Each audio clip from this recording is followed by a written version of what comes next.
اذان ہوگی اور ہوتی رہے گی، اذان بند نہیں ہوگی۔ آپ نے بھونگے اتروا دیے تو کیا اذان بند ہو گئی؟ ناسک میں مسجدوں سے بھونگے اتروائے گئے، بمبئی میں مسجدوں سے بھونگے اتروائے گئے، پونا ہے، پمپری چنچوڑ ہے، کولہاپور ہے، میرج ہے، سانگلی ہے، سب جگہ یہ ہو رہا ہے۔ اور قانونی طور پر اس کا مقابلہ بھی کیا جا رہا ہے۔ پولیس اپنے حد سے تجاوز کر رہی ہے۔ آج مالیگاؤں میں نوٹسیں بٹ رہی ہیں، نوٹسیں بٹ رہی ہیں، اور ہم سے جو نہیں پوچھنا چاہیے وہ بھی پوچھا جا رہا ہے، جو نہیں مانگنا چاہیے ہم سے وہ بھی مانگا جا رہا ہے۔ پولیس اس طرح کی حرکت کر رہی ہے۔ اس کے سد باب کے لیے کیا کرنا ہے؟ جمعیت علماء اپنے پلیٹ فارم سے اس بات کی کوشش کر رہی ہے۔ اس لیے آج کے جو حالات ہیں اذان کو لے کر کے، یہ پچھلے چند سالوں سے چل رہے، پچھلے چند سالوں سے چل رہے ہیں۔ آپ کو یاد ہوگا جب اس طرح کے حالات آئے تھے تب بھی جمعیت علماء نے لوگوں کو جمع کیا تھا اور ہم نے کوشش کی تھی، اور مالیگاؤں میں وہ حالات نہیں آئے جو آج ہیں۔ میں بھی پچھلے ہفتے میں اورنگ آباد جانا ہوا، تمام مسجدوں سے بھونگے اتروا دیے گئے، ناسک میں مسجدوں سے بھونگے اتروائے گئے، بمبئی میں مسجدوں سے بھونگے اتروائے گئے، پونا ہے، پمپری چنچوڑ ہے، کولہاپور ہے، میرج ہے، سانگلی ہے، سب جگہ یہ ہو رہا ہے۔ اور قانونی طور پر اس کا مقابلہ بھی کیا جا رہا ہے۔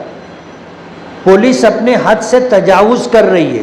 سپریم کورٹ کا فیصلہ کچھ اور ہے، ہائی کورٹ کا فیصلہ کچھ اور ہے، اور مہاراشٹر کے ڈی جی کا فیصلہ کچھ اور ہے، اور مہاراشٹر کے ڈی جی کے کہنے پر پولیس ڈپارٹمنٹ الگ الگ مقامات پر اپنے طور پر یہ سب کچھ کر رہی ہے۔ لیکن ظاہر بات ہے کہ یہ کورٹ کا آرڈر نہیں ہے کہ آپ مسجدوں سے بھونگے اتار دو۔ ابھی ایڈوکیٹ نیاز لودھی صاحب نے سپریم کورٹ اور ہائی کورٹ کے فیصلے پر بہت مختصر بات کی۔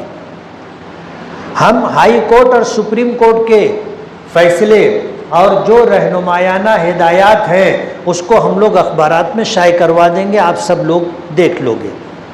مجھے جو بات کہنی ہے کہ آج مالیگاؤں میں نوٹسیں بٹ رہی ہیں، نوٹسیں بٹ رہی ہیں، اور ہم سے جو نہیں پوچھنا چاہیے وہ بھی پوچھا جا رہا ہے، جو نہیں مانگنا چاہیے ہم سے وہ بھی مانگا جا رہا ہے۔ پولیس اس طرح کی حرکت کر رہی ہے۔ اس کے سد باب کے لیے کیا کرنا ہے؟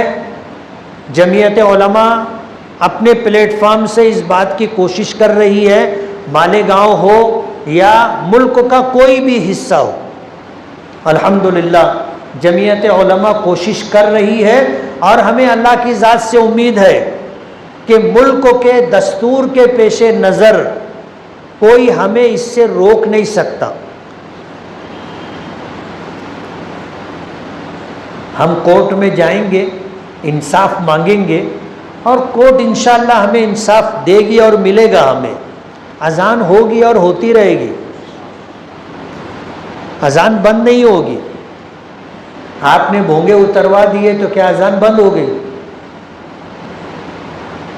بمبئی کے لوگوں نے آن لائن اذان کا سلسلہ شروع کیا کہ جب اذان ہوگی تو ہمارے موبائل پر ہم اگر وہ ایپ لوڈ کر لیں گے تو ہم کو اذان اپنے موبائل سے سنائی دے گی، اور آہستہ آہستہ ہر جگہ یہ ہو جائے گا، اذان ہوتی رہے گی، اور مائک سے اذان نہ دی جائے ایسا سپریم کورٹ کا یا ہائی کورٹ کا فیصلہ نہیں ہے۔ جو لوگ سپریم کورٹ میں پیٹیشن لے کے گئے تھے کہ بھائی یہ بھونگے بند کرواؤ اذان کے لیے، تو سپریم کورٹ نے اس میں ان کی بات سن کر کے کہ یہ بہت تیز مائک چلاتے ہیں، ہمارے گھر میں عورتیں ہیں، بیمار ہیں، بوڑھے ہیں، بچے ہیں، ان کی نیند خراب ہوتی ہے، ایسا ہوتا ہے ویسا ہوتا ہے، جو کچھ بھی انہوں نے پیٹیشن میں ڈالا تھا، سپریم کورٹ نے اس میں جو فیصلہ دیا ہے، جو گائیڈ لائن جاری کی ہے کہ رات 10 بجے سے صبح 6 بجے تک مائک استعمال کرنے کی اجازت نہیں۔ اب ہماری فجر کی نماز کا وقت موسم کی تبدیلی کے اعتبار سے کبھی 6 سے پہلے ہم کو اذان دینی پڑتی ہے، اور کبھی ہم کو جو ہے 6 بجے کے بعد اذان ہم دے سکتے ہیں۔ تو 6 بجے سے پہلے مائک استعمال نہ کیا جائے، یہ سپریم کورٹ کی گائیڈ لائن ہے۔ اور پھر یہ کہ دن کے وقت میں 45 ڈیسیبل اور رات میں دن میں 55 ڈیسیبل اور رات میں 45 ڈیسیبل آواز کی ایک حد انہوں نے مقرر کی ہے کہ آواز اتنی ہی رہنا چاہیے۔